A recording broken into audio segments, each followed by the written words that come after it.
Before we dive in, please remember that I am not a licensed financial advisor or insurance agent.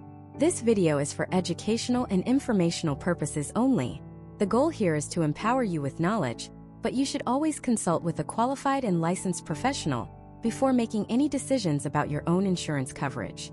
Your financial situation is unique, and you deserve personalized advice. Imagine this for a second. You're driving home after a long day, maybe you're thinking about what to make for dinner, when out of nowhere, bam! A screech of tires, the sickening crunch of metal. Someone just ran a red light and T-boned your car. Your heart is pounding, your hands are shaking, but you're okay. Then through the haze, the first real thought hits you like a tidal wave. Am I covered? For millions of Americans, the terrifying answer to that question is not nearly enough. And most of them have no idea until it's far too late. The single biggest financial landmine you are likely sitting on right now isn't your credit card debt or your mortgage. It's a piece of paper tucked away in your glove compartment or saved as a PDF on your phone, your auto insurance policy. And the reason it's so dangerous is because it's written in a secret language. A language designed by insurance companies, for insurance companies. Words like liability, collision, comprehensive, uninsured motorist, PIP. It's an alphabet soup of jargon designed to confuse you. And that confusion costs you money. It costs you thousands of dollars in overpayments for things you don't need. Or worse, it leaves you financially exposed in ways that could bankrupt you overnight. But that ends today. Right here, right now. Over the next 10 parts, we are going to pull back the curtain on the entire auto insurance industry. We are going to translate that secret language into plain, simple English. My promise to you is this. By the end of this series, you will not just understand your policy. You will master it. You will know exactly what you're paying for. You'll know how to spot a bad deal from a mile away.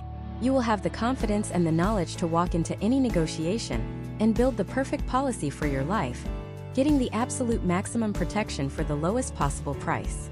We are going to turn that confusion into your financial superpower. So, let's start with the absolute foundation of every single car insurance policy in the United States. The one part you are legally required to have. It's called liability coverage. Forget the fancy name. Think of liability as the "I'm sorry I messed up" insurance. It does absolutely nothing for you or your car. Zero. Its entire job is to pay for the damage you cause to other people and their property when an accident is your fault. So if you rear-end someone, liability pays to fix their car. If you accidentally hit a pedestrian, liability pays for their medical bills. It covers others, not you. Now this is where it gets critical. Liability coverage is broken down into two main parts, and you need to understand both. First, you have bodily injury liability. This covers medical expenses, lost wages, and even pain and suffering for people you injure in an accident. Second, you have property damage liability. This is simpler. It pays to repair or replace whatever you hit, whether it's another car, a mailbox, a storefront, or a city light pole. When you look at your insurance card, you'll see three numbers separated by slashes. It might look something like 25/50/25 or 50/100/50. This isn't a secret code. It's the summary of your entire financial shield. And knowing what these numbers mean is the difference between being safe and being financially ruined. Let's break it down using a common example. 25/50/25. The first number, 25, stands for $25,000. This is the absolute maximum your insurance company will pay for the medical bills of a single person you injure in an accident. One person, one limit. The second number, 50, stands for $50,000. This is the absolute maximum your insurance company will pay for the medical bills of all people combined in a single accident. It doesn't matter if you injure two people or a whole family of 5 in a minivan. Your policy will not pay out $1 more than $50,000 total for their injuries. The third number, 25, stands for $25,000. This is the maximum your policy will pay for all property damage you cause in one accident. So 25/50/25 means $25,000 per person, $50,000 total per accident for injuries, and $25,000 for property damage. Now you might be thinking, okay, that's what my state requires. That's the state minimum. So I must be fine, right? Wrong. Dangerously wrong. This is the single most common and devastating mistake drivers make. Relying on state minimum liability is like trying to stop a tidal wave with a paper towel. Let's run a scenario. Let's say you have that 25/50/25 policy. You're driving, you get distracted for just 1 second, maybe you glance at your GPS and you run a red light, hitting a brand new Audi. The driver of the Audi breaks their leg, and their passenger gets a concussion. The Audi itself is badly damaged. Let's do the math. The driver's broken leg requires surgery and physical therapy. The bill comes to $40,000. The passenger's concussion and ER visit comes to $15,000. The brand new Audi needs $30,000 in repairs. Okay, let's see how your state minimum policy holds up. For the driver's $40,000 medical bill, your policy has a $25,000 per person limit. So it pays out $25,000 and then it stops. You are now personally on the hook for the remaining $15,000. For the passenger's $15,000 bill, you're fine there. It's under the $25,000 limit. But wait, the total medical bills are $40,000 plus $15,000, which is $55,000. Your policy's total limit for all injuries is only $50,000. So even if the limits were higher per person, you'd still be short $5,000. Now for the car. The Audi needs $30,000 in repairs. Your property damage limit is only $25,000. Your insurance pays that, and you are now personally responsible for the other $5,000. So, in this very common, very realistic accident, after your insurance has paid its maximum, you are still left with a bill for $20,000. And that's before the lawyers get involved. That's before they sue you for lost wages because the driver couldn't work for 2 months. That's before they sue for pain and suffering. Suddenly, a 2-second mistake has you facing a bill that could easily climb to $50,000, $100,000 or more. And where does that money come from? Comes from you. They will garnish your wages. They will put a lien on your house. They will drain your life savings. Everything you have worked for can be wiped out in an instant, all because you settled for the legal minimum. Here's the dirty secret. State minimums aren't designed to protect you. They are designed to provide a tiny bare minimum safety net for the people you might hit. The limits are often decades old and haven't kept up with the insane costs of modern healthcare and cars that are basically computers on wheels.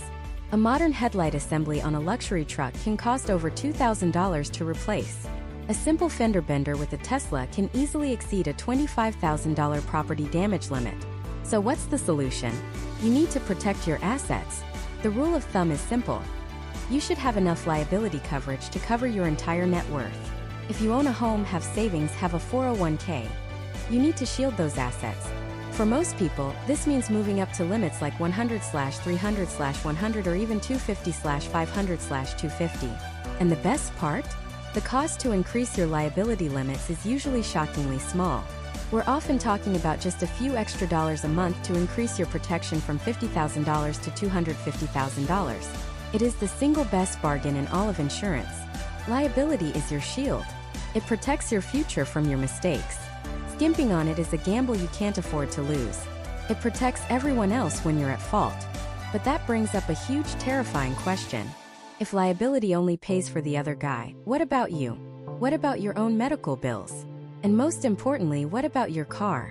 If you cause an accident and your $40,000 SUV is completely totaled, liability insurance will not give you a single penny to fix or replace it. You get nothing. To protect yourself and your own vehicle, you need 2 completely different types of coverage. And these are the coverages that truly separate a policy that just keeps you legal from a policy that actually keeps you financially whole. They are the key to true peace of mind on the road. And that's exactly what we're breaking down next. Let's start with the 2 big ones, the coverages that actually protect the hunk of metal you drive every single day: collision and comprehensive. Think of them as the dynamic duo of physical damage protection. They're almost always talked about together, but they cover completely different scenarios. First up is collision coverage. The name says it all. This coverage pays to repair or replace your car if it's damaged in a collision with another object. That could be another car, a telephone pole, a guardrail, or even flipping your car over. The key thing to remember is that your car has to hit something. Now, here's the most important part. Collision coverage pays out regardless of who is at fault. If you accidentally back into a parking garage pillar, collision has your back. If someone runs a red light and T-bones you, collision has your back. Now you might be thinking, wait, if someone else hits me, shouldn't their insurance pay for it? And you're absolutely right, they should. But what if the other driver is uninsured? What if they dispute the claim and it takes months to resolve? Are you going to be without a car that whole time? This is where collision coverage becomes your hero. You file a claim with your own insurance company, they pay to get your car fixed immediately, and then they go after the other driver's insurance company to get their money back. That process is called subrogation, and it's their headache, not yours. With collision coverage comes a word you'll hear a lot: the deductible. A deductible is simply the amount of money you have to pay out of pocket for a repair before the insurance company starts paying. Think of it as your share of the cost. Deductibles typically range from $250 to $1,000, or even more. Let's say you have a $500 deductible, and you get into an accident that causes $4,000 in damage to your car. You pay the first $500, and your insurance company pays the remaining $3,500. Choosing your deductible is a balancing act. A lower deductible, say $250, means you pay less out of pocket if you have an accident. But it also means your monthly or semi-annual premium, the price you pay for the insurance, will be higher. A higher deductible, like $1,000, will lower your premium, but you need to be sure you can comfortably come up with that $1,000 on a moment's notice if something happens. It's a personal financial decision, but a crucial one. So that's collision. It covers you when your car hits something. But what about all the other ways your car can get damaged? What about the chaos of the natural world or the unpredictability of other people? That's where the second half of our dynamic duo comes in: comprehensive coverage. Comprehensive is sometimes called other than collision coverage, which is actually a perfect description. It covers damage to your car from basically anything except a collision. We're talking about a huge range of unfortunate events. A tree branch falls on your hood during a windstorm. A hailstorm makes your car look like a golf ball. You're driving down a country road at dusk, and a deer decides to redecorate your front grille. Your car gets stolen. It's vandalized. Catches on fire. A rock flies up from the highway and cracks your windshield. All of these things, theft, weather, animal encounters, acts of God, are covered by comprehensive. Like collision, comprehensive coverage also has a deductible, and it's separate. You can have a $500 deductible for collision and a $250 deductible for comprehensive, or any combination you choose. Many people opt for a lower comprehensive deductible because the claims are often for things totally outside of their control, like that cracked windshield. Now, why are these two almost always sold together? If you have a loan or a lease on your car, the lender, the bank or finance company, will almost certainly require you to carry both. Why? Because until you pay it off, the car is technically their asset. It's their collateral.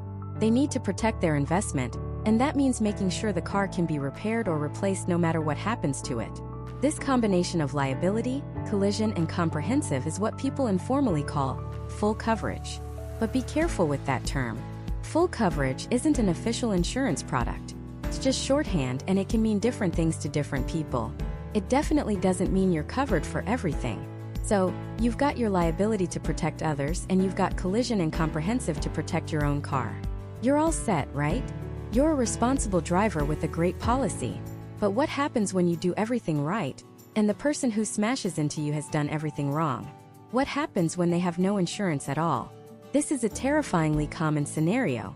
The Insurance Research Council estimates that about 1 in 8 drivers in the United States is uninsured. That's over 30 million people driving on the roads with no way to pay for the damage they cause. If one of them hits you, their "I'm sorry" isn't going to fix your car or pay your medical bills. This is why the next two coverages are, in my opinion, non-negotiable. They are uninsured motorist and underinsured motorist protection. Let's break them down. Uninsured motorist, or UM, coverage steps in to act like the at-fault driver's insurance when they don't have any. It's insurance for you, against the uninsured. Typically comes in two parts. First, uninsured motorist bodily injury, or UMBI. If an uninsured driver injures you or your passengers, this covers your medical expenses, lost wages if you can't work, and even pain and suffering. Without this, you could be facing a mountain of medical debt from an accident that wasn't even your fault. The second part is uninsured motorist property damage, or UMPD. This pays to repair your car if it's hit by an uninsured driver. Now, if you have collision coverage, that would also cover the damage.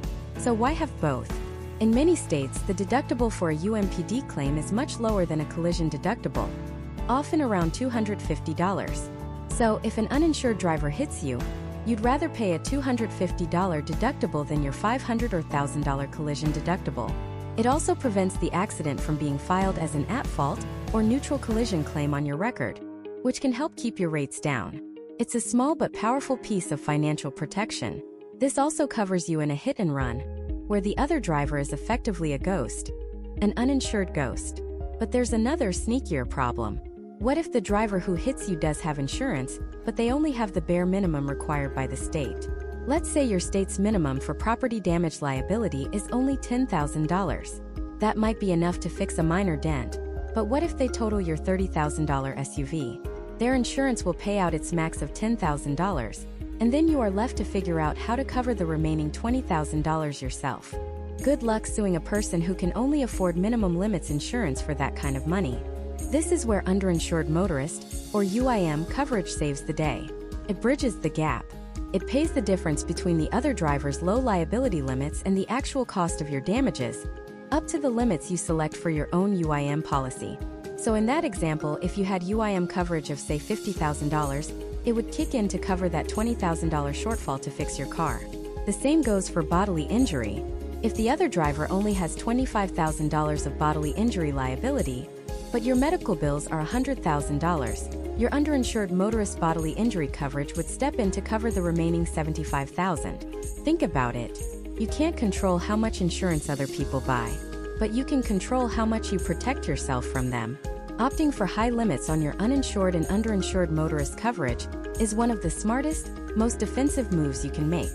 You are essentially insuring yourself against financial ruin caused by someone else's irresponsibility. It is your personal safety net in a world of uncertainty. So we've covered protecting other people, we've covered protecting your car, and we've covered protecting yourself from drivers with little or no insurance. That's a huge part of the puzzle. But we've only scratched the surface of protecting your most valuable asset, your own health and well-being. What about covering your medical bills, and even your passengers' medical bills, no matter who is at fault in an accident? That's a whole different layer of protection, and it involves two of the most critical and often misunderstood coverages you can buy. They are the key to making sure a physical injury doesn't also become a devastating financial one. These two coverages are bodily injury liability and uninsured motorist protection. Let's start with the big one, the one every state but one requires you to have: bodily injury liability. This is an insurance for you. Let me say that again because it's the most important thing to understand. Bodily injury liability does not pay for your injuries. It pays for the injuries of the people in the other car or pedestrians or anyone else you might injure if an accident is your fault. Think of it as "I'm sorry" money, backed by a multi-billion-dollar insurance company. It's the coverage that protects your entire financial life from being destroyed by a single mistake on the road. Imagine you're driving home, you glance down at your phone for a split second to check a notification, and in that moment, the car in front of you slams on its brakes. You rear-end them. It's a clear-cut case. The accident is your fault. The driver and passenger in the other car are complaining of neck and back pain. They get taken to the hospital in an ambulance. Your bodily injury liability is what springs into action. It pays for their ambulance rides, their emergency room visit, their x-rays, their follow-up appointments with specialists, their physical therapy. If their injuries are serious and they can't work for 3 months, it pays for their lost wages. If they suffer permanent damage, it can pay for their pain and suffering. Now, here's where it gets terrifyingly real for millions of Americans. When you buy this coverage, you choose your limits. You'll see them written as two numbers like 25/50th, or 100/300, or 250/500. These numbers represent thousands of dollars. So 25/50ths means your policy will pay up to $25,000 for any single person's injuries, and up to a maximum of $50,000 for the entire accident, no matter how many people are hurt. Most people just get the minimum their state requires. In many states, that's just 25/50ths. Let's stop and think about that. $25,000. Have you been to a hospital lately? A single ambulance ride can be over $1,000. An MRI can be $2,000. A simple broken arm from ER visit to final checkup can easily exceed $10,000. What if the person you hit needs surgery? A multi-day hospital stay? That $25,000 limit isn't a suggestion. It's a cliff. Once the medical bills exceed that amount, the insurance company stops paying. And who pays the rest? You do. If the person you injured has $80,000 in medical bills and you only have a $25,000 policy limit, their lawyers won't just shrug and walk away. They will come after you personally, For the remaining $55,000, they can put a lien on your house. They can garnish your wages, taking money directly from your paycheck every single week for years. They can seize your savings account. Everything you've worked for, your home, your retirement, your kids' college fund, is suddenly on the table because you tried to save a few dollars a month on your car insurance. This is why choosing your bodily injury limits is one of the most important financial decisions you will ever make. The difference in premium between the pathetic state minimum and robust protection like $100/$300 or even $250/$500 is often less than you'd spend on coffee in a week. But it's the difference between a car accident being a bad day or the day your financial life ended. You're not just insuring your car, you're insuring your future. Okay, so that's what happens when you're at fault. But what about the scenario we started with? What happens when you're the one sitting at a red light, minding your own business, and someone plows into the back of you? It's clearly their fault. You're the victim. Your back is in searing pain. You go to the hospital and find out you have a herniated disc that will require months of painful physical therapy, and you won't be able to do your construction job while you recover. Your medical bills and lost wages are going to be enormous. But then you get the devastating news. The driver who hit you has no insurance. Or maybe they have that worthless state minimum $25.50 policy, and your bills are already soaring past that. What now? You did nothing wrong. Yet you're facing a mountain of debt and no way to earn a living. This is where the other hero of our story comes in. Uninsured and Underinsured Motorist Coverage, often abbreviated as UM/UIM. This is the coverage that protects you from the financial irresponsibility of other drivers. It's like having a secret shield. When the at-fault driver has no insurance, your uninsured motorist coverage steps in and acts like their insurance. Pays for your medical bills, pays for your lost wages. It can even pay for your pain and suffering. It makes you whole again when the person who hurt you can't. And that second part, underinsured motorist, is just as crucial. It kicks in when the other driver has insurance but just not enough. Let's say your medical bills are $100,000. The guy who hit you has the state minimum $25,000 policy. His insurance pays that $25,000, and then your underinsured motorist coverage can step in to cover the remaining $75,000, up to your policy limits. Think about that. 1 out of every 8 drivers on the road in the United States is uninsured. 1 in 8. In some states, it's closer to 1 in 4. Every time you get behind the wheel, you are rolling the dice, betting that the cars around you are being driven by responsible people. Uninsured motorist coverage is how you take luck out of the equation. You are essentially buying an insurance policy for the lawbreaking, irresponsible driver who might one day cross your path. Here's the simple rule of thumb that almost every financial expert will give you. Your uninsured and underinsured motorist limits should be exactly the same as your bodily injury liability limits. Why? Because you should want to protect yourself and your family with the same level of coverage that you provide to a stranger.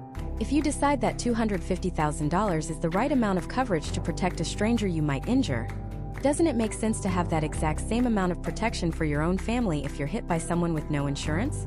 So many people reject this coverage because they think, why should I have to pay for someone else's mistake?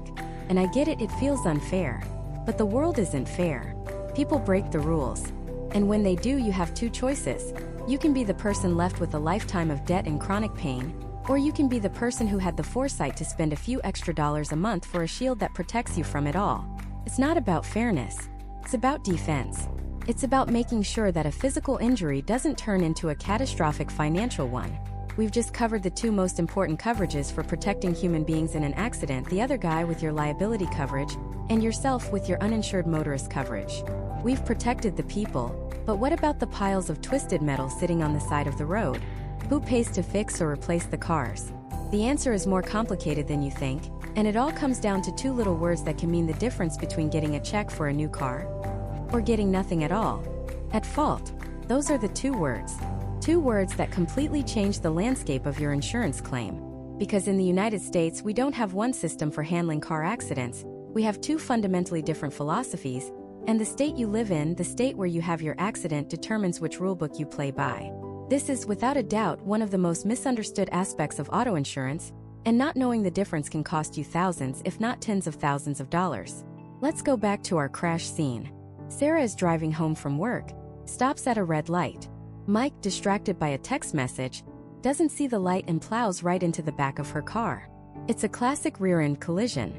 airbags deploy, metal is crunched. Both drivers are shaken up, and Sarah's neck is starting to hurt. It's clear 100% that Mike is at fault. So who pays? In the majority of states, the answer is simple. These are called tort states, or more commonly, at-fault states. In these states, the person who caused the accident is responsible, or liable, for all the damages. That means Mike, the at-fault driver, is on the hook. His bodily injury liability coverage is there to pay for Sarah's medical bills, her physical therapy, and even for her pain and suffering. His property damage liability coverage is there to pay to repair or replace Sarah's crumpled car. It's a straightforward concept. You break it, you buy it. This is the system most of us are familiar with. You file a claim against the other driver's insurance company. You deal with their adjusters. They investigate, confirm their driver was at fault, and then they cut the checks. But this system has a downside. What if Mike's insurance company decides to fight it? What if they argue that Sarah stopped too suddenly? The whole process can get bogged down in arguments, investigations, and sometimes lawsuits. It can take months, even years, to get the money you need to pay your doctors and fix your car. All while you're trying to recover from an injury. The system is designed to assign blame, and assigning blame can get messy and expensive. This is why, decades ago, a handful of states decided to try something different. They looked at this system of finger-pointing and lawsuits and said, there has to be a better way. And they created what we now call the no-fault system. Now this is where everyone gets confused, so listen closely. The term no-fault is a terrible name. It's misleading. It does not mean that no one is at fault in an accident. In our scenario, Mike is still 100% at fault for rear-ending Sarah. What no fault actually refers to is how you get your initial medical bills paid. Let's replay the exact same accident, but this time it happens in a no-fault state, like Florida or Michigan. Mike still rear-ends Sarah. Fault is still obvious, but the immediate aftermath is completely different. Instead of Sarah having to file a claim with Mike's insurance for her neck injury, she turns to her own insurance policy first. In a no-fault state, you are required to carry a special type of coverage called Personal Injury Protection, or PIP. Think of it as your own personal health insurance fund specifically for car accidents. Sarah's PIP coverage immediately kicks in to pay for her ambulance ride, her emergency room visit, her doctor's appointments, and even a portion of her lost wages if she has to miss work. It pays out quickly without any argument over who caused the crash. The entire goal is to get the injured person immediate medical care, without having to wait for a lengthy fault investigation. You get hurt, your own insurance pays for your injuries, period. This sounds great, right? It's faster, it's more efficient, and it reduces the number of small lawsuits clogging up the courts. But there's a trade-off. In exchange for this quick and easy payment for your injuries from your own insurer, you generally give up your right to sue the at-fault driver for pain and suffering. You can't go after Mike for the emotional distress and the hassle the accident caused you, unless your injuries are severe. Every no-fault state has a threshold. This can be a monetary threshold, like your medical bills have to exceed a certain amount, say $5,000. Or it can be a verbal threshold, meaning you have to have suffered a specific type of serious injury like a permanent disfigurement, a broken bone, or loss of a bodily function. If your injuries cross that threshold, the no-fault shield drops. You are then free to step outside the no-fault system and pursue a traditional lawsuit against the at-fault driver, Mike, for your pain and suffering, just like you would in a tort state. Now for the single most important clarification about no-fault insurance. It almost always applies only to injuries. It does not apply to your car. Your vehicle damage is still handled the old-fashioned way. Mike was at fault, so his property damage liability insurance is still responsible for paying to fix Sarah's car. The no-fault concept is about bodies, not bumpers. So even in a no-fault state, you will still be dealing with the other driver's insurance company to get your car repaired. So we have two different worlds. The at-fault world, where the guilty party's insurance pays for everything, but it can be slow. And the no-fault world, where your own insurance pays for your injuries quickly, but you lose the right to sue for minor pain and suffering, and you still have to deal with the other guy's insurance for your car damage. Currently, about a dozen states operate under some version of a no-fault system. This includes states like Florida, Hawaii, Kansas, Kentucky, Massachusetts, Michigan, Minnesota, New Jersey, New York, North Dakota, Pennsylvania, and Utah. But here's where it gets even more complicated. Not all no-fault laws are created equal. Some states, like Kentucky, New Jersey, and Pennsylvania, have what's called choice no-fault. This means that when you buy your insurance policy, You can actually choose whether you want to be covered by the no-fault system or retain your right to sue in a traditional tort system. The option you choose will directly affect your premium. So why should you care about this? Because understanding your state system is critical to buying the right coverage. If you live in an at-fault state, you might want to consider adding medical payments coverage, or MedPay, to your own policy. It acts like a mini PIP, covering your initial medical bills regardless of fault, so you're not stuck waiting for the other driver's insurance to pay up. If you live in a no-fault state, you need to pay close attention to the amount of PIP coverage you're required to buy. Is the state minimum enough to cover a serious injury? Probably not. Opting for higher PIP limits could be the smartest financial decision you ever make. This fundamental difference in philosophy, at fault versus no fault, is the bedrock upon which all of your other coverages are built. It dictates the flow of money after a crash. It determines who you talk to, who you claim against, and what you can recover. It's the invisible architecture of your auto insurance policy. But this only solves part of the puzzle. We've figured out the system for determining who pays. But what exactly do they pay for? We've mentioned liability, personal injury protection, and property damage.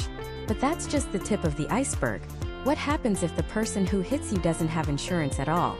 Or what if a tree falls on your car while it's parked in your driveway? There was no other driver, so who's at fault then? A storm? A deer? What if your car is stolen? None of these scenarios fit neatly into the fault or no-fault system we've just discussed. To answer those questions, we have to go deeper into the specific building blocks of your policy, the 6 major types of coverage that can protect you from almost anything life throws at your vehicle. And the first one, the one that is legally required almost everywhere, is the one that protects you from financial ruin, and it's called liability coverage. This isn't the coverage that fixes your car. This isn't the coverage that pays your medical bills. This is the coverage that protects your entire financial life, your savings, your home, your future earnings, from being wiped out by a lawsuit when you are at fault in an accident. It is the absolute, non-negotiable foundation of any auto insurance policy. To understand how it works, let's put you behind the wheel. Imagine you're driving home after a long day. You're stopped at a red light.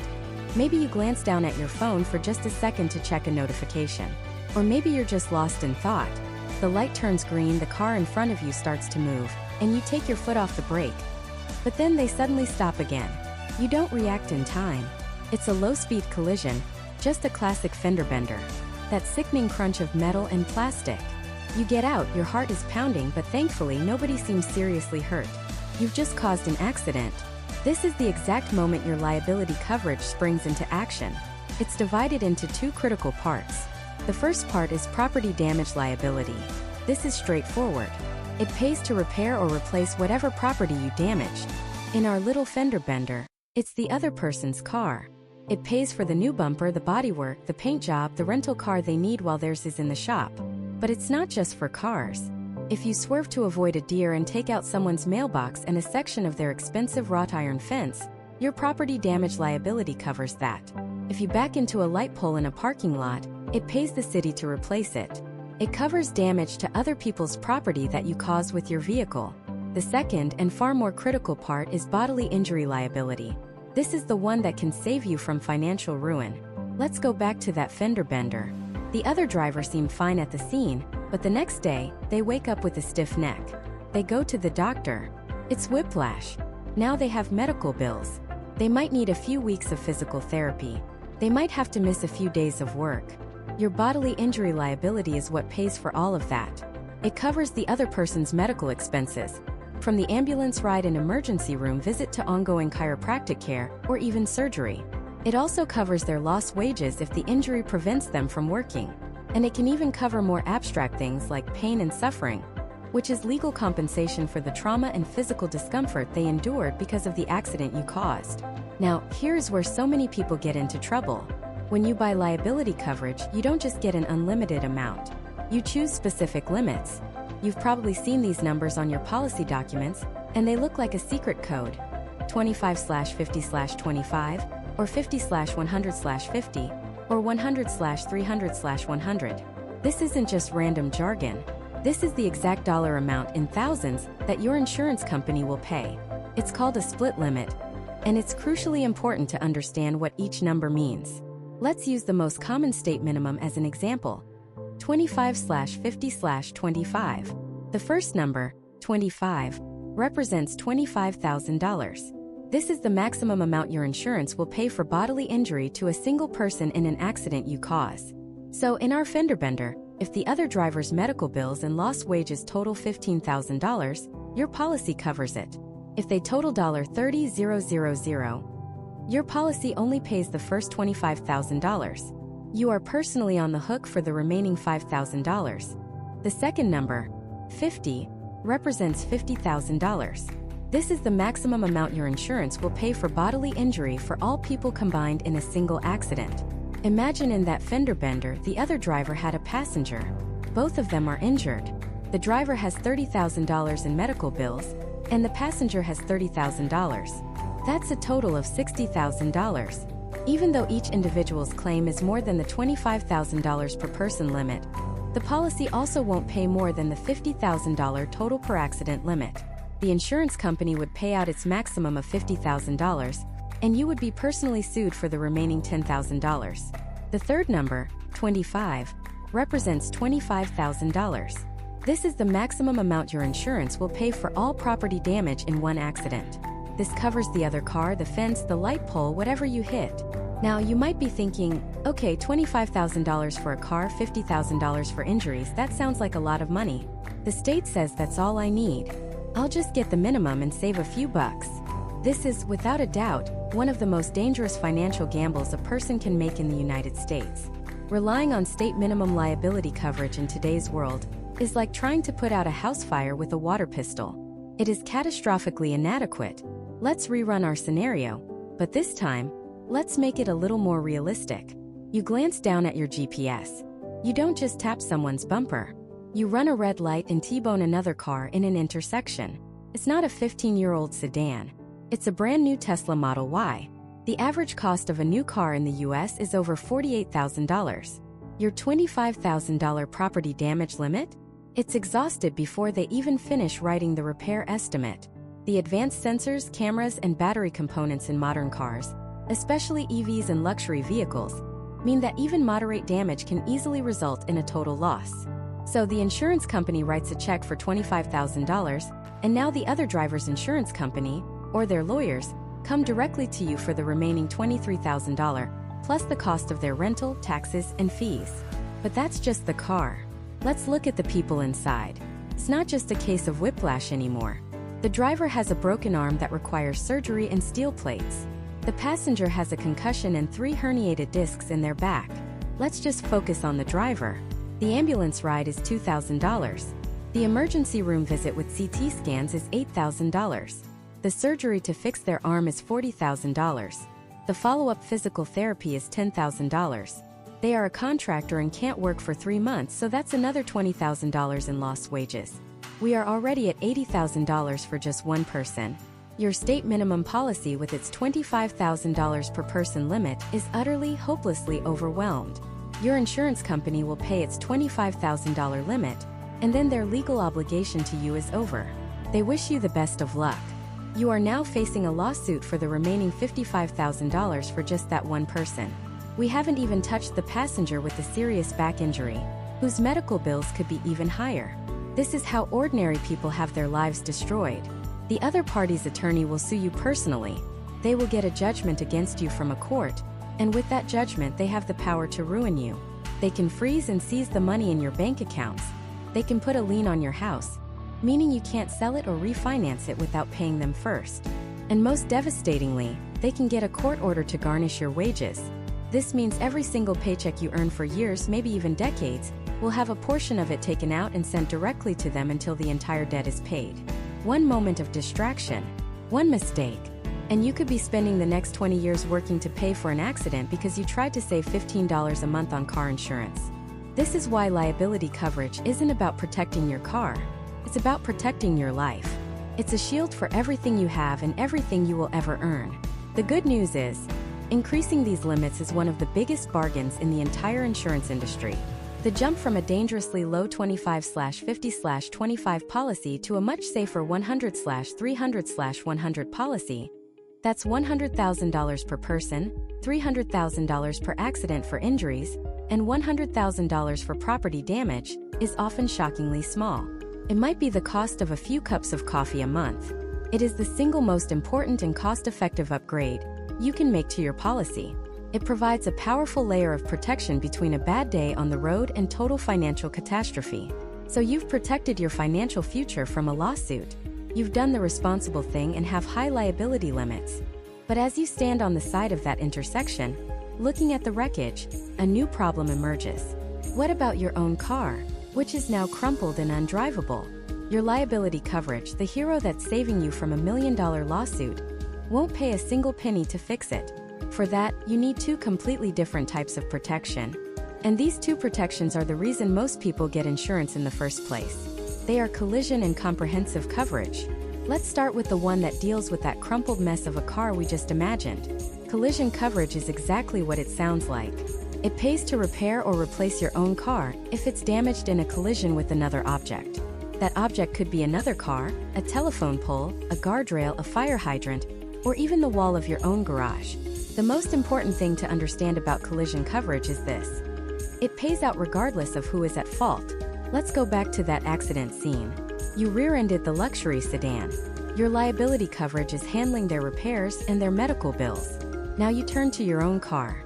The front end is smashed in, the radiator is leaking, and it's not going anywhere. You call your insurance company and file a claim under your collision coverage. An adjuster comes out, assesses the damage. Let's say it's $10,000 worth of repairs, and your insurance company writes a check to the body shop. But there's a catch, and it's a big one. It's called your deductible. The deductible is the amount of money you have to pay out of pocket for a repair before your insurance company starts paying. It's your share of the risk. Deductibles typically range from $250 to $2,000 or more. The most common is probably $500 or $1,000. So, in our scenario, if the repairs cost $10,000 and you have a $1,000 collision deductible, you would pay the first $1,000. Your insurance company would then pay the remaining $9,000. If the damage was only $800, you'd pay the whole thing yourself because it's less than your deductible. You wouldn't even file a claim. Now, you might be thinking, why wouldn't I just get the lowest deductible possible? Well, there's a direct trade-off. The lower your deductible, the higher your premium will be. The higher your deductible, the lower your premium will be. Choosing a higher deductible is basically telling your insurance company, I'm willing to take on more of the financial risk myself in a small accident, so please charge me less every month. It's a personal financial decision. If you have a good emergency fund and can easily cover a $1,000 expense, a higher deductible might save you hundreds of dollars a year in premiums. But if a surprise $1,000 bill would be a catastrophe, a lower deductible might be worth the higher monthly cost for the peace of mind. So, collision coverage has your back when you hit something. But what if something hits you? Not another car, but something else entirely. What if you walk out to your car in the morning and the window is smashed and your stereo is gone? What if a tree branch falls on your roof during a storm? What if you're driving down a country road at dusk and a deer decides to leap in front of you? In every single one of those cases, your collision coverage would do absolutely nothing. It's not a collision. This is where the second type of protection for your car comes in. Comprehensive coverage.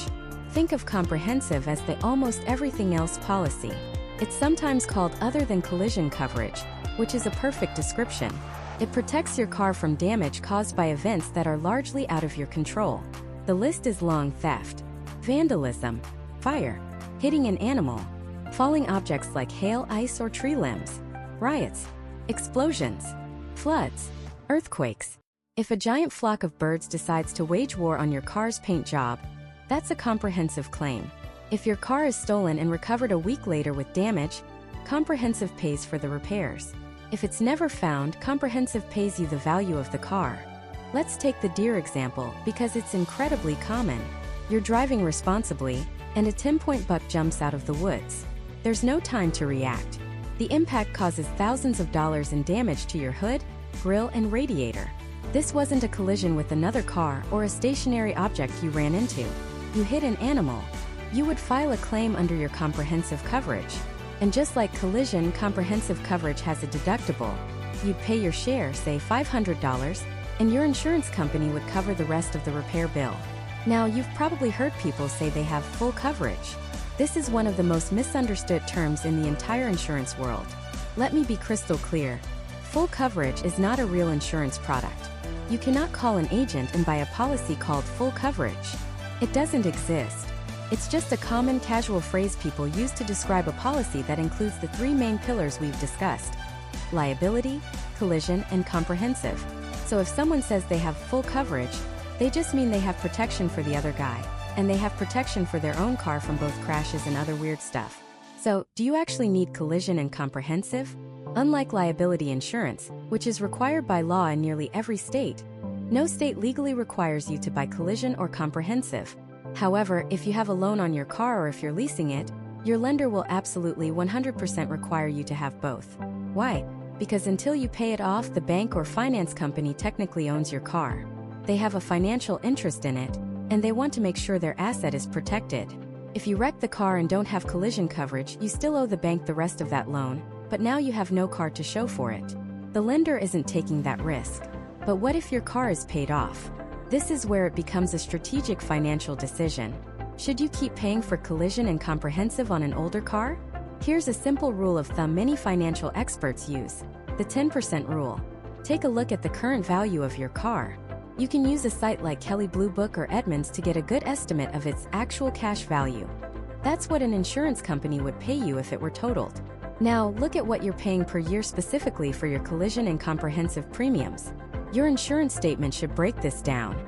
If the annual cost for those two coverages is more than 10% of your car's value, you should seriously consider dropping them. Let's use an example. Say you have a 10-year-old car that's worth about $4,000. 10% of that is $400. If you're paying $500 or $600 a year just for collision and comprehensive, you're paying a premium that's a significant fraction of the car's total worth. In this case, it might make more sense to drop the coverage, put that $500 or $600 you save each year into a separate savings account, and essentially self-insure. You're betting that you won't have a major accident, and if you do, you'll use your savings to either repair the car or buy another cheap one. The most your insurance company would ever pay you for that car is $4,000 minus your deductible. So you have to ask yourself, is it worth paying $600 a year to protect a potential payout of maybe $3,000? For many people with older, paid-off cars, the answer is no. On the other hand, if your paid-off car is still worth $20,000, paying $800 a year for collision and comprehensive is likely a very wise investment. It all comes down to your personal risk tolerance and the value of your vehicle. So, now we've covered the other person's car with liability, and we've covered your car with collision and comprehensive. We've rebuilt the vehicles. We've fixed the property damage. But we've completely ignored the most valuable and most fragile thing involved in any accident: the people, the human bodies. What about your own medical bills if you're injured? What about your passengers? The costs of healthcare can be life-altering, far exceeding the cost of a new car. And the part of your policy you think protects you might not be what you expect. There are two specific, crucial coverages designed to protect your health and your wallet after a crash, and understanding them could be the most important financial decision you make. We'll break those down next. The first one is called Medical Payments Coverage, or MedPay. The second, more comprehensive one, is Personal Injury Protection, or PIP. They might sound similar, but they operate in fundamentally different ways, and depending on where you live, one or both might be available, or even required. Let's start with a story. Imagine you're at a red light. You're checking your mirror, waiting for the light to turn green, when suddenly, you're jolted forward. A driver behind you was looking at their phone and didn't stop in time. It wasn't a high-speed crash. The bumpers are dented, but the airbags didn't even go off. You both pull over. You feel a little dazed, your neck is a bit stiff, but you think it's just whiplash. You exchange insurance information, the other driver admits fault, and you go home thinking the worst is over. The next morning, you can barely turn your head. The stiffness has turned into a sharp, radiating pain. You go to an urgent care clinic. They tell you it's a significant muscle strain, give you some medication, and refer you to a physical therapist. Here's where the nightmare begins. You have health insurance, of course, but your plan has a $5,000 deductible. That means you have to pay the first $5,000 of medical care out of your own pocket before your insurance pays a single cent. The urgent care visit is $400. Each physical therapy session is $200, and they want you to come 3 times a week for the next month. Suddenly, you're looking at thousands of dollars in bills right now. And remember, the other driver's liability insurance is supposed to pay for this eventually. But that can take months, even years of fighting, negotiating, and waiting. In the meantime, those medical bills are due now. The collection agencies don't care who is at fault. They want their money from you. This is where medical payments coverage, or MedPay, becomes your absolute hero. MedPay is an optional coverage in most states that pays for medical expenses for you and your passengers after an accident, regardless of who is at fault. Think of it as a small, dedicated health insurance policy just for car accidents. It has no deductible and no copay. If you have $5,000 in MedPay coverage, it pays the first $5,000 of your medical bills directly. That urgent care visit? Covered. Those physical therapy sessions? Covered. Ambulance ride? Covered. It's immediate. You don't have to wait for a settlement. You don't have to drain your savings account. It's a financial first aid kit that deploys the second you need it. It's also incredibly cheap. Adding $5,000 to $10,000 of MedPay coverage to your policy might only cost you a few extra dollars a month. It's one of the best bargains in the entire insurance world. It fills that terrifying gap created by your health insurance deductible, ensuring that a minor accident doesn't become a major financial crisis. But what if the injury is more serious? What if that neck strain means you can't work your construction job for 3 weeks? Your medical bills might be covered by MedPay, but what about your rent? Your car payment? Your grocery bill? You're losing income every single day you're unable to work. This is where personal injury protection, or PIP, steps in. You can think of PIP as MedPay on steroids. Like MedPay, PIP covers your medical expenses regardless of who is at fault. But it goes so much further. The single most important feature of PIP is that it can also cover a percentage of your lost wages. If a doctor says you can't work for a month because of your injuries, PIP will send you a check to help replace that lost income, allowing you to focus on recovery instead of panicking about how you're going to pay your bills. This is a monumental benefit that standard health insurance and MedPay simply do not offer. And it doesn't stop there. PIP can also cover what are called essential services. Let's say your injury makes it impossible to do your normal household chores. You can't mow the lawn, you can't clean the house, you can't even cook for yourself. PIP can provide money to hire someone to help with those tasks until you're back on your feet. It is designed to help you maintain your normal life as much as possible while you recover. Now, access to PIP is heavily dependent on where you live. The U.S. is divided into 2 types of states for auto insurance: at-fault states and no-fault states. In an at-fault state, the person who causes the accident is responsible for paying for the damages and injuries. This is where you sue the other driver's liability insurance. In these states, PIP is usually an optional coverage just like MedPay. But in no-fault states, the system is different. In these states, your own insurance company is responsible for paying for your initial medical bills and lost wages, up to a certain limit, through your PIP coverage, no matter who caused the crash. The whole point of the no-fault system is to make sure injured people get paid quickly without having to go to court. It reduces lawsuits and speeds up the claims process. In these states like Florida, Michigan, and New York, carrying PIP coverage isn't just a good idea. It's the law. You are required to have it. So, which one is right for you?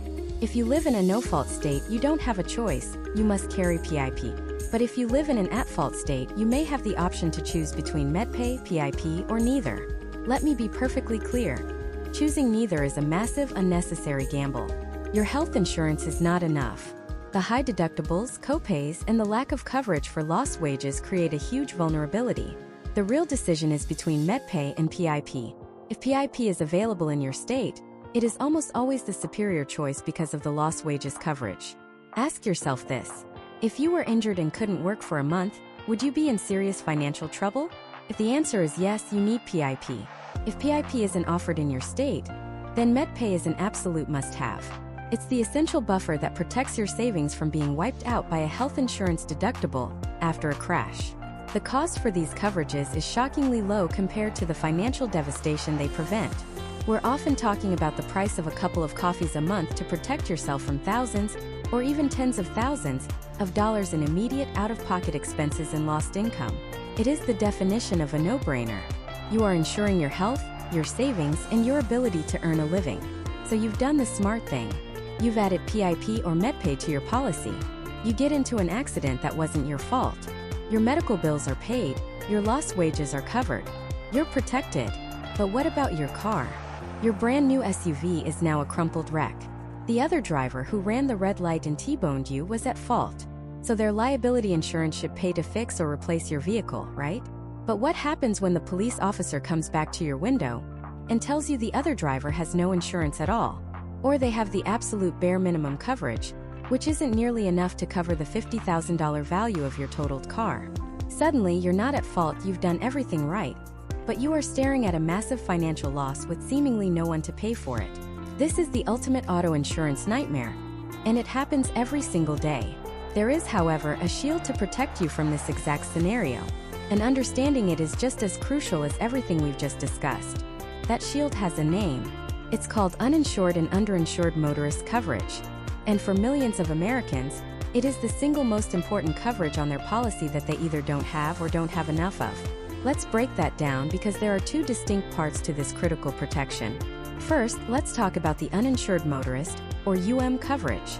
This is your first line of defense against the nightmare we just described. Imagine that driver who ran the red light and T-boned your car has zero insurance. They let it lapse, they never bought it, it doesn't matter. The result is the same. They are an illegal uninsured driver with no ability to pay for the damage they caused. Your medical bills start piling up. You can't work, so you're losing wages. Your car is a wreck. Who pays? This is where your own uninsured motorist coverage springs into action. It literally steps into the shoes of the at-fault driver's insurance that should have existed. Your own insurance company will pay for your expenses, up to the limits you selected. It's designed to make you whole when the person who hurt you can't. Now, this coverage is typically split into two types, just like liability. You have uninsured motorist bodily injury, or UMBI. This is the big one. It covers your medical bills, your passengers' medical bills, lost wages if you can't work, and even compensation for pain and suffering. Then you have uninsured motorist property damage, or UMPD. This, as the name implies, covers the damage to your car. It's important to note, however, that not all states offer UMPD. In some states, you're expected to use your collision coverage to repair your car after being hit by an uninsured driver, but we'll dive deep into collision in the next part. For now, just know that UM coverage is your personal safety net for your health, your finances, and your property when you have the profound misfortune of being hit by someone with no insurance at all. But what about a scenario that's even more common, and in many ways more insidious? What happens when the at-fault driver does have insurance, but it's not nearly enough? This brings us to the second, equally vital part of the shield: underinsured motorist coverage, or UIM. Let's paint a picture.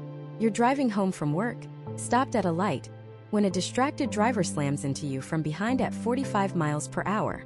The impact is severe. You suffer a serious back injury requiring surgery, months of physical therapy, and you're out of work for half a year. Your total medical bills come to $150,000.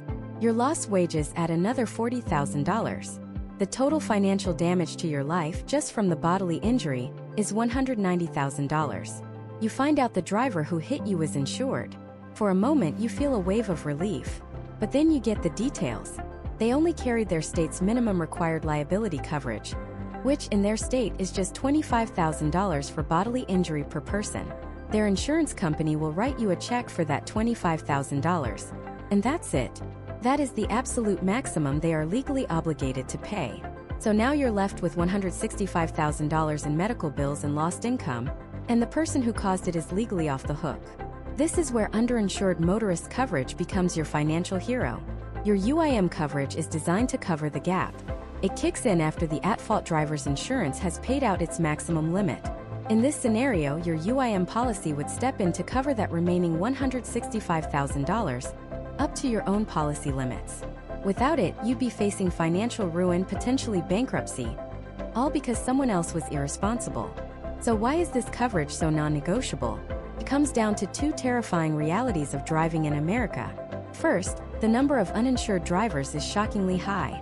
The Insurance Research Council estimates that about 1 in 8 drivers on the road in the United States is uninsured. That's over 12%. And in some states, that number is much, much worse.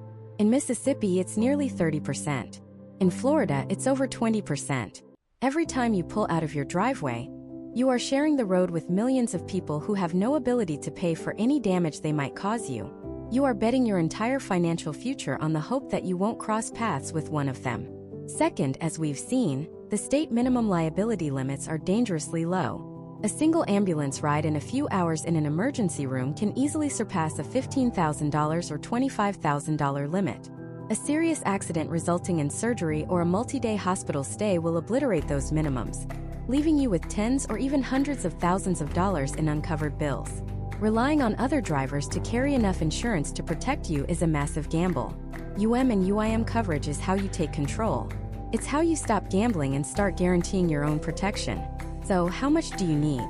The logic here is incredibly simple and powerful. You should carry UM/UIM limits that are, at a minimum, equal to the bodily injury liability limits you carry for yourself. Think about it.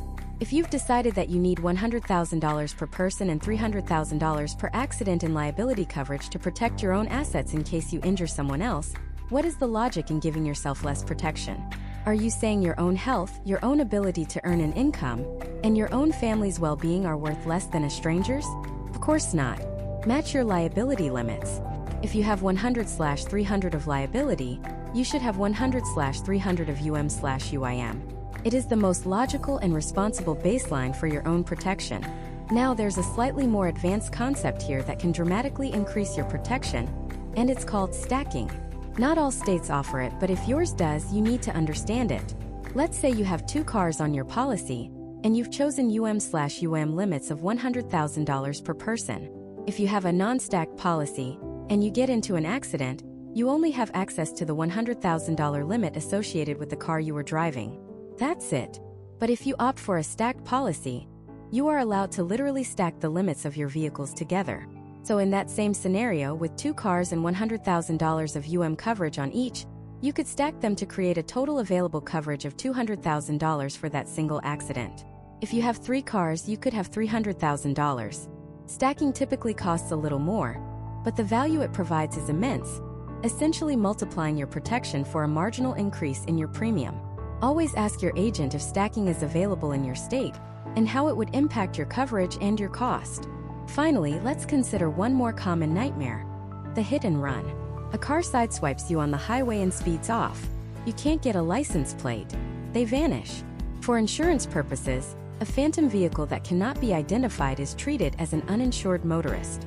This is another scenario where your coverage would be your lifeline, covering your medical expenses and, if you have UMPD, the damage to your car.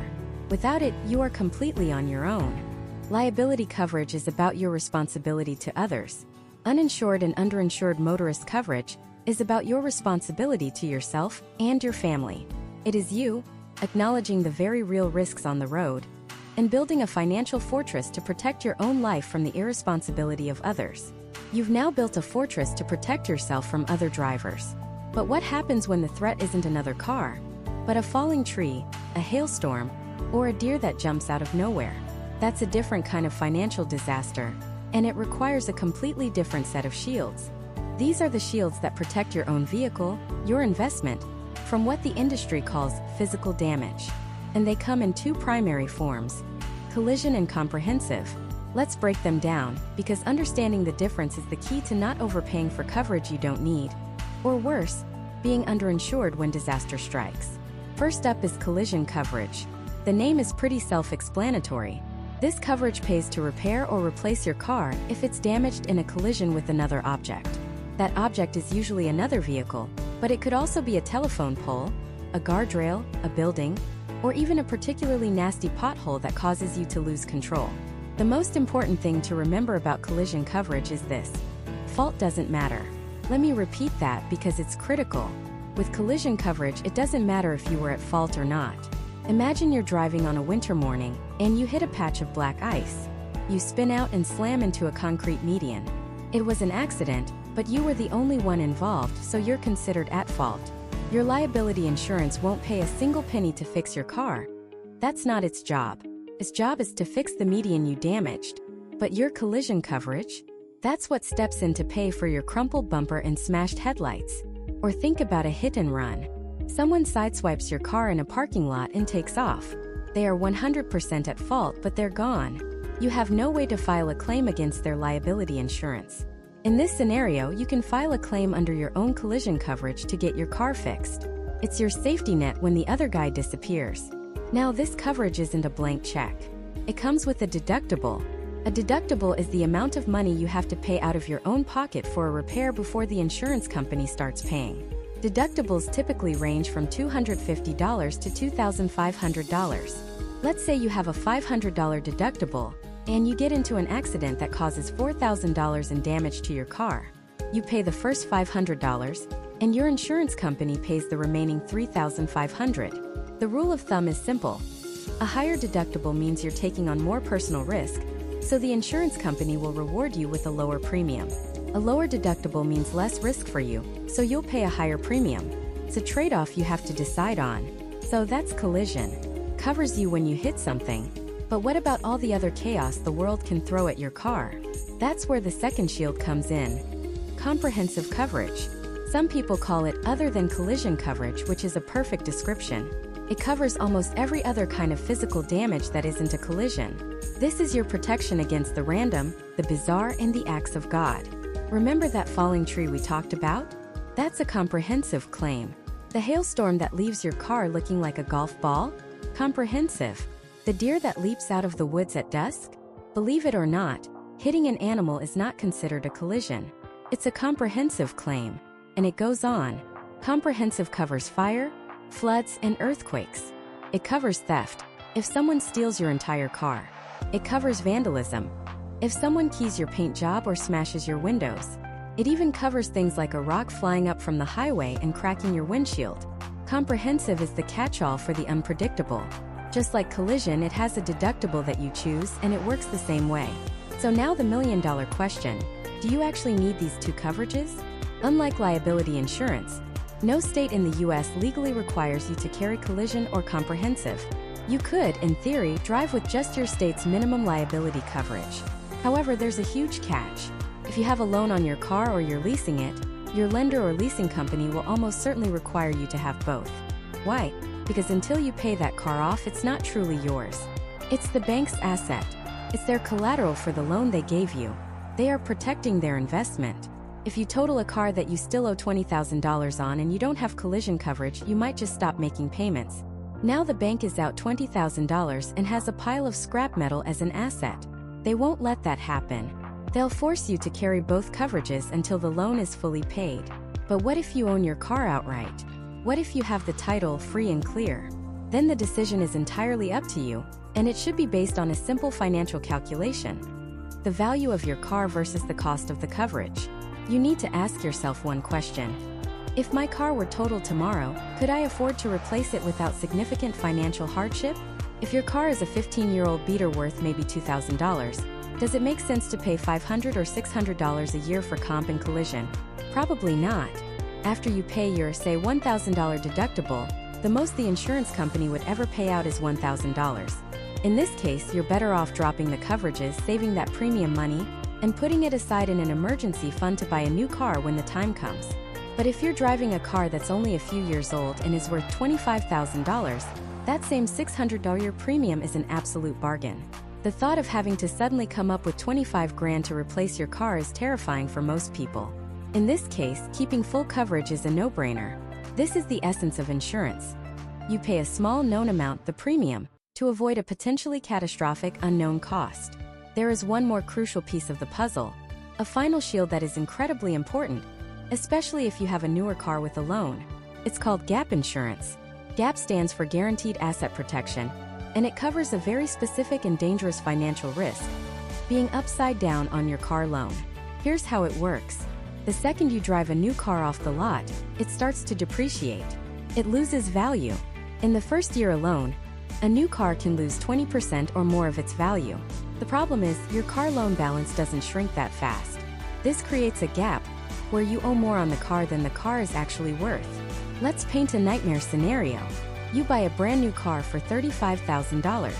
You make your payments for a year, and you now owe $31,000 on your loan. But because of depreciation, the car's actual cash value, what an insurance company would pay you if it were totaled, is now only $26,000. Then the unthinkable happens. You're in a major accident, and the car is declared a total loss. Your collision coverage does its job. The insurance company cuts you a check for the actual cash value, $26,000. But you still owe the bank $31,000. So you have to take that entire check, hand it over to the bank, and then you still have to find another $5,000 out of your own pocket to pay off the rest of the loan. The result? You have no car, and you have a $5,000 bill for a vehicle that no longer exists. It's a devastating financial trap. This is where gap insurance becomes the hero. It is specifically designed to pay off that $5,000 difference, the gap between what your insurance pays out and what you still owe the lender. It's usually very inexpensive to add to your policy, and for the first few years of a car loan, it is one of the single most important protections you can have. So we've now built a comprehensive fortress. We have liability to protect us from bankrupting ourselves by hurting others. We have collision and comprehensive to protect our own car from accidents and acts of God. And we have gap insurance to protect us from the silent killer of car value, depreciation. We've protected everyone else and we've protected our property. But there's one person left in this equation we haven't fully shielded yet. You. What about your own medical bills if you're injured? What happens if the person who hits you has no insurance at all? That takes us to the final and perhaps most personal layers of protection. This brings us to medical payments coverage or MedPay, and its more comprehensive cousin, personal injury protection or PIP. Think of these as your personal health and wellness guardians in an auto policy. Let's start with MedPay. It is the simpler of the two. Medical payments coverage helps pay for medical and funeral expenses for you and your passengers after an accident, regardless of who is at fault. This is a crucial distinction. If you're the one who caused the accident, your liability coverage does nothing for your own injuries. MedPay steps in to fill that gap. It's for you, your family members, and anyone else riding in your car. It's often used to cover immediate costs like an ambulance ride, emergency room visit, or health insurance deductibles and copays. It's typically sold in smaller amounts like $1, $5, or $10,000, and it's designed to be a quick, no questions asked source of funds for initial medical care. Now let's talk about personal injury protection or PIP. If MedPay is a first aid kit, PIP is a full-blown paramedic team. PIP is mandatory in a dozen or so states known as no-fault states. In these states, the system is designed to have each driver's own insurance cover their own injuries up to a certain limit, which helps reduce lawsuits for smaller accidents. But what PIP covers is what makes it so powerful. Like MedPay, it covers your medical bills regardless of fault, but it goes so much further. PIP can also cover lost wages if you're unable to work because of your injuries. Let that sink in. If an accident leaves you with a broken leg and you can't do your construction job for 3 months, PIP can help replace that lost income, allowing you to keep paying your mortgage and buying groceries. It can also cover what's called essential services. Say you're a stay-at-home parent and your injuries prevent you from taking care of your children. PIP can help pay for childcare. It can help pay for someone to clean your house or mow your lawn if you're physically unable to. It is a profoundly important layer of protection that shields not just your health, but your entire financial life from the cascading consequences of a serious injury. But even with PIP or MedPay, there's one more terrifying scenario we have to confront. You do everything right. You're a safe driver. You have great insurance. You're stopped at a red light, and suddenly you're rear-ended by someone who has no insurance at all. Or worse, it's a hit and run. Their liability coverage, which was supposed to pay for your injuries and your car repairs, is either non-existent or has vanished into the night. What happens now? This is where the two most critically important coverages you can buy come into play: uninsured motorist and underinsured motorist coverage, often bundled as UM/UIM. Let's be very clear. Skipping this coverage is one of the biggest gambles a driver can take. According to the Insurance Research Council, nearly 13% of drivers in the United States are uninsured. That's about 1 in every 8 cars you pass on the highway. 1 in 8.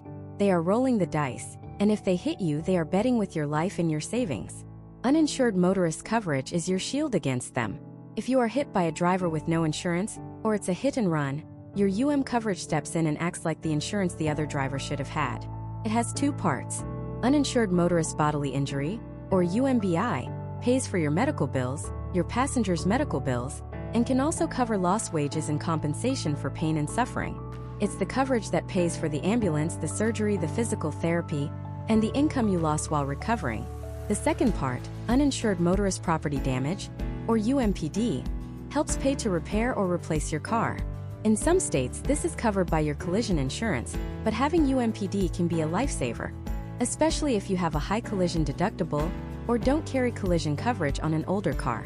Now let's talk about the silent partner, Underinsured Motorist, or UIM coverage. This is just as important but far more subtle.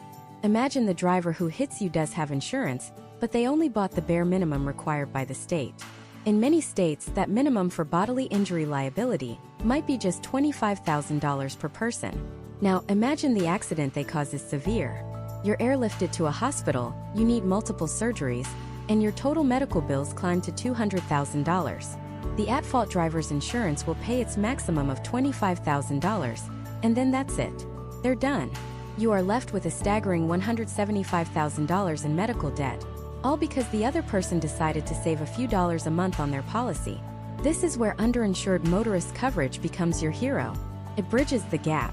It kicks in after the other driver's insurance maxes out and pays the remaining amount, up to the limits you selected. So, in our example, your UIM coverage would cover that remaining $175,000, saving you from financial ruin. Think of UM/UIM coverage as insurance on other people's bad decisions. You are protecting yourself from the financial fallout of the 1 in 8 drivers with no insurance, and the countless others who are carrying so little it's almost meaningless in a serious crash. When you look at your own policy, a good rule of thumb is to have your UM/UIM limits match your own liability limits. If you believe your own life and health are worth protecting to the tune of $250,000, then you should have that same amount of coverage in case the person who hits you has nothing. So let's bring this all home. Over this series, we've built a complete fortress of financial protection. We started with liability coverage, the foundation. It's your shield to protect others from the damage you might cause, and in doing so, it protects your own assets from being seized in a lawsuit. Then we added walls to the fortress to protect your most valuable possession on the road, your car. We added collision coverage for when you hit something and comprehensive coverage for when something else hits you like a hailstorm, a deer, or a thief. And finally, in this last part, we put a reinforced roof on the fortress to protect the most important thing of all, you and your family. We added MedPay or PIP to ensure your immediate medical needs and financial stability are taken care of, no matter who's at fault. And we installed the ultimate security system, UM/UIM coverage, to protect you from the irresponsible and underprepared drivers you share the road with every single day. Liability protects them. Collision and comp protect your car. And PIP and UM/UIM protect you. Your auto insurance policy is not a bill. It's not a punishment for driving. It is one of the most important financial documents you will ever own. It is a multi-layered shield that stands between one unlucky moment and a lifetime of debt. It's the document that determines whether a car accident is a temporary inconvenience or a permanent, life-altering catastrophe. So here is your final call to action. Sometime this week, I want you to find your insurance policy declarations page. Don't just look at the price you pay. Look at the numbers. Look at your liability limits. 25/50/25? 100/300/100? Do those numbers truly reflect the value of the assets you're protecting? Look at your deductibles. Could you write a check for that amount tomorrow without panicking? And most importantly, look for uninsured and underinsured motorist coverage. Is it there?